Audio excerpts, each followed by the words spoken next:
Hey everybody, welcome back to the garage. If this is your first time visiting my channel, please go ahead and click on subscribe and also click on that bell to receive all the updates and activities on my channel.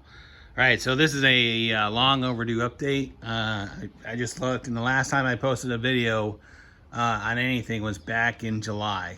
And so it's been a busy summer. There's been a lot of stuff going on. I figure, you know what, let's get out here, do a quick update video, show you what I've been up to, and kind of show you what is coming up in the next couple weeks. All right, so as you can see, we have the graphics on the project sled for this year. So if you don't remember what this was, this is originally a 98 XE700 with a 220 cylinders, and we decided to make it a 440 XCR clone. So this came out really good. We let the paint sit for about 2 months, and I put the graphics on it last weekend, on Labor Day weekend, and we compounded and we polished the hood, and it came out really good. I'm very happy with it. So I'll give you a quick walk around. Right, so what's left on this sled? Not that much, just some really detail work. Got to finish up the bumpers, well, the rub strips, do some paint correction on it. Still got to fix the snow flap. Got to install the hold down brackets for the straps, for the secondary straps. And I got to figure out why we have oil leaking out of the chain case. I have a small persistent drip out of it. Not sure where it's coming from. I'm not sure if it's coming from the O-ring in the plug or if it's coming from the seal on the case. So we need to take care of that. Haven't done anything on the 92. That's basically been sitting there since, I don't know, last winter. Other than firing it up every couple months, we haven't done anything with that. And so we still need to do some detail work on that. But for the better part of 2 months, I've been flipping sleds, been looking out there for some deals, and we've up to this point we've done 4 sleds, I think, and this is the last one. Actually, there's another one we got to talk about, but this is a 2004 Polaris Classic 550. This was a non-runner, and we ended up putting a cylinder on it with 2 brand new pistons and 2 new bearings on the PTO end, because both those were shot. That sled is actually sold.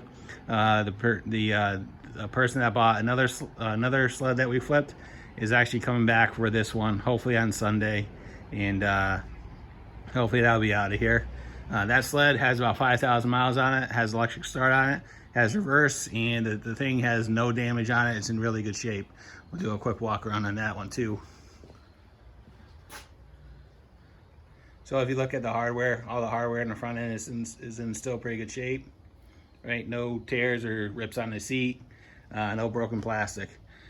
So then we got my buddy's little Rev 120 in here. This is actually a Christmas present for his kids. So we're gonna be working on that next, and that's been in here for about 2 or 3 weeks. So I figured this would be some good content on it, get away from the Polaris stuff, and it will. So right now this is also a non-runner. Needs the carb cleaned, and it also has some other issues. So we're going to work on that tomorrow, beginning on Saturday. So we got to work on that. And then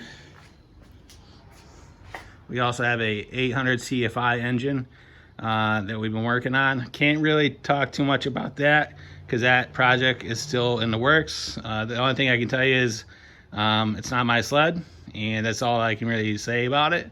But basically that engine belongs to another sled, and we'll probably have some footage on what it's going into later on, but be patient on that. We'll get into more details with that in the near future. We got the Evo sitting in the back corner. We've done nothing with that, and so this is the latest acquisition. So this is a 1995 XCR 600, and do a quick walk around on this one as well.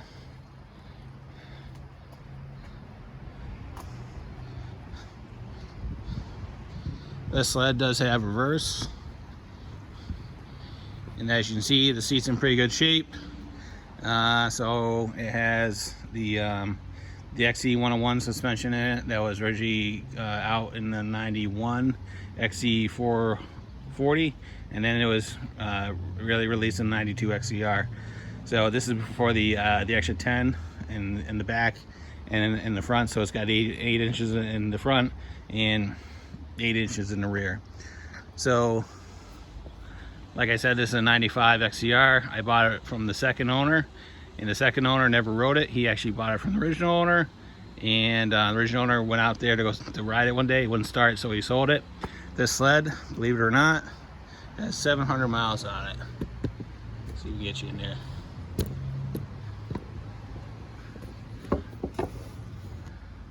Oh, you can see that? 706 miles. So we're calling this the $100 XER because that's what it cost us, 100 bucks. But I will tell you, it did look a lot worse than it did. It looked a lot worse before we picked it up. The thing had sat outside for 2 or 3 years, and pretty much the whole thing was covered in mold and mildew. So if we go here, this is just an example of how dirty it was, and I'll give you another example what it really looked like. So here's the gas cap, and if you look, it's just covered in mold. So that's what the whole sled looked like. I didn't take any before pictures before I cleaned it because it was really pretty gross. What we'll do is we'll lift the hood real quick. All right, so this is, like I said, first year of the XER and the 600 with the pink head. The engine has 120 in each hole. It has spark in each one. So what we have to do is typical stuff. We gotta pull the carbs off, clean them up, and hopefully get this thing fired up and cleaned up, and we'll go from there. I'm not sure what the long-term goal or what we're gonna do with this sled. I have an idea, but we'll see how it comes out, and we'll go from there. So all right, that's pretty much what I've been doing in the last 2 months. I hope everybody's had a great summer and been staying busy. So what we'll do is we're gonna start documenting what needs to be done on that Mini Z, because I tried finding some carb videos as far as what you need to do on that Mini Z. I can't find anything, so I figured this will be a good opportunity to put some new content on the channel. So there you go. All right, if there's any questions, comments, concerns, go and leave them in the comments box. I'll get back to you as soon as I can. And as always, thanks for watching and have a great day. See ya.